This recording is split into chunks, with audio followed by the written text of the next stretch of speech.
Hello, today we're jumping into the central cave. Alright, and seeing if it's still viable for PvP or not and giving it a quick PvP ranking. Just the initial pass. So according to this, I am near 58.2, 47.0. These things don't seem to be super accurate, and without the GPS anymore it's hard to say.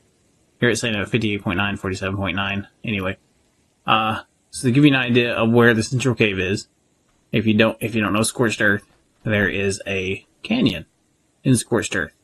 Right, it's inside the canyon on the second level. So let's give you an idea, an aerial view here, so you can come down. Alright, so there's the red obby. Alright, so we're near the red obby. And if you come from the red obby and head toward the toward the dunes out there, that way past the green obby, you'll run right into this crack here. Right, you can kind of see this central island here where the crack kind of goes around it and then ends over there at the red obby. If you follow that crack around, come across the central island to the tip of it, and then go straight down, you'll be at the cave entrance. Yeah, you'll see this bridge here, and it comes down across into the cave entrance. Alright, it looks like we still got the crouch point here, kind of a crouch point. Most dinosaurs can't get through here as far as tanky dinosaurs go. So that's really good, so that didn't change too much. And yeah, you can still get your little, you can get a trap right up there with some turrets to shoot people down as they come through here. And you can place triangle foundations and stuff up there to keep them from, throw crowds in here. Alright, let's keep going. Of course, you get a nice little slow point by putting some turrets back against this wall. And up on that pillar and stuff. On each side of that pillar, really, because if you put it on the pillar, it'll be LOS by the pillar. Again, none of these turrets at the crawl entrance will keep players from getting in if you're offline. But they are a nice slowdown. And comes down, comes around. Okay, this is slightly different. We've got some different graphics going on and some different ways of doing this. So instead of a bridge, we have a kind of a closed cave going up that way. And they should come, yeah, it should come around right over there and come to this meet up here. So, okay, cool. So now we'll go back and look at that side as well, just so you can get an idea of the cave. Right, and here's where the two parts split. We'll go left now. We went right a second ago. And we'll just check out what this looks like. It's kind of neat. We got a skylight going on there. Why? I don't know, because you can't, I don't think it's actually near the ceiling, but maybe. Alright, you come around. And this is where we pass under this little jump point here. Comes around and goes down. So this is not any different, really, than the, not by much, anyway, than the normal cave on Scorched so far. Of course, we got some more bushes in here and things like that. So if you don't have a great graphics card, this is going to kill you. Having all these extra vertices on the screen. Alright, so let's keep going down. That's one of the problems with the island. Even with a 3080 Super, not 3080, sorry, 4080 Super, I can't get great FPS on the island simply because there's too many bushes and trees creating too many vertices on the screen at once, even with how Lumen is supposed to work. Alright, so this here, if you don't know this cave, this is a great defense spot. I've held off 15 people by myself from this spot right here. Alright, pop up on a stego right here, loaded with all kinds of weapons, and just annihilate anybody who tries to come across that bridge. And of course have a giga pit down there, so they drop down, the gigas eat them.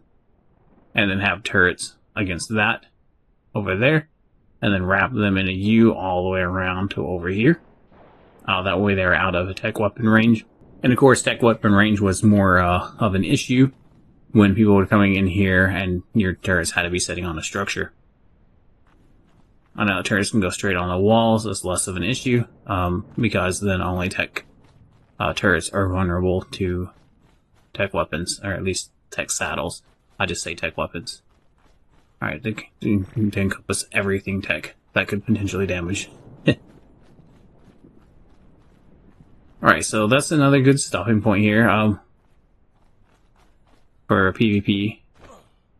As we come around, there should be robo golems in here as well. So then we come around and this basically circles down to that pit we just looked at and goes down into the bottom of the cave, which is where the real place to hold off the enemy is going to be. You have 2 to 3 slowdowns on your way down here, right, to hold off people and to buy yourself as much time as possible. But then this is the real choke point right here. So yeah, this thing still exists, so this is nice. You come through here, and as you come around, now one of the issues with this cave is that a lot of the ground before this point back over here, usually about right in here, isn't buildable. At least it wasn't on Survival Evolved. It's hard to say, since I'm not on an official server going through this cave right now, if this is buildable or not on official. It wasn't exactly buildable on the ground, but there were tricks you could use. Alright. So between using pillars and triangle foundations, you could create foundations and then build in this cave. But you would have to like start over. You would have to start one place where it would let you build to build out, and then use basically triangle foundations and pillars and walls to continue on with your build. Alright. Yeah, anyway. Now we're getting off topic here for what this video is. So as you come out here, you're going to have a turret wall over there that would shoot down and hit all the way to this wall here. Right, and you know, you're probably wondering why don't you have a turret wall here with crouch entrance where it's hard for them to get anything through. But this, again, like I said, wasn't buildable. You could do a trick to get some foundations in here. But this part was really easy to mess up with tech weapons. So what you would do is your defenders would be here. Right, you'll grapple, pull people in, things like that. Stop and just use this choke point and just use players to be your defense here. Just going to completely annihilate whatever they're trying to do in there if they made it this far. And then if they get to here, the turrets will shred them. And of course you have this built right. Structures placed right, they won't ever be able to throw out crowd pods in here. But you could put, if you can get some structures back up in here, you could put some turrets back here, angled down, and maybe even up a little bit, so that as they come through, they get annihilated by turrets. I wouldn't put more than probably 15 here, and leave the rest for your wall. I say wall, you know, I don't like walls, but in this situation, a wall actually works fairly well. And when I say wall, I'm not being literal. I don't mean put down a foundation and then put a wall on the foundation and block the site, right?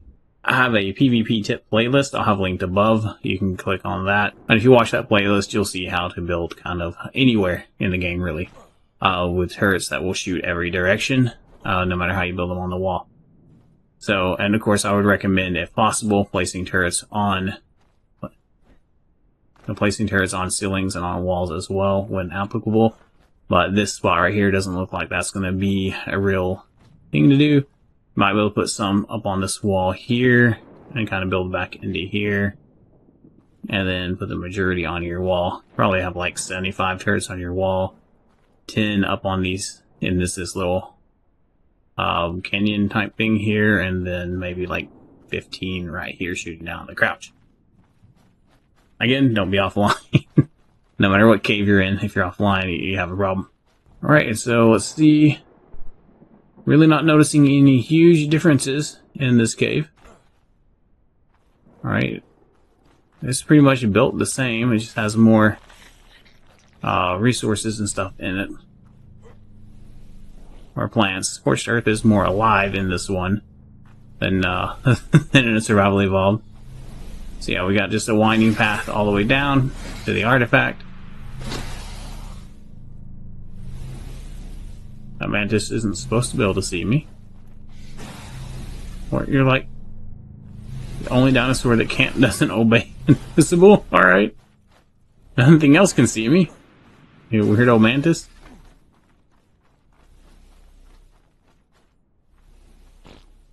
Right, and so this is the bottom. Everything can see me for some reason. Okay, and so this area with the artifact and stuff, and what this is good for is you can build layers, right? You can build ceilings, and you can get all kinds of breeding dinosaurs back up in here. This is a great place to breed gigas, wyverns and many other dinos. And of course, you can get some nice loot crates in here. 380% pistol. It's over cap. Wow, that's nuts. Alright, so that's the new updated Central Cave. Not a whole lot different from the original Scorched Earth. So I'd give this cave a 6 out of 10 for PvP purposes. It's not that much different from the original Scorched Earth cave, so everybody in PvP should pretty much know how to build this and play in here. So, if you enjoyed this video, smash the like button. Have an awesome day.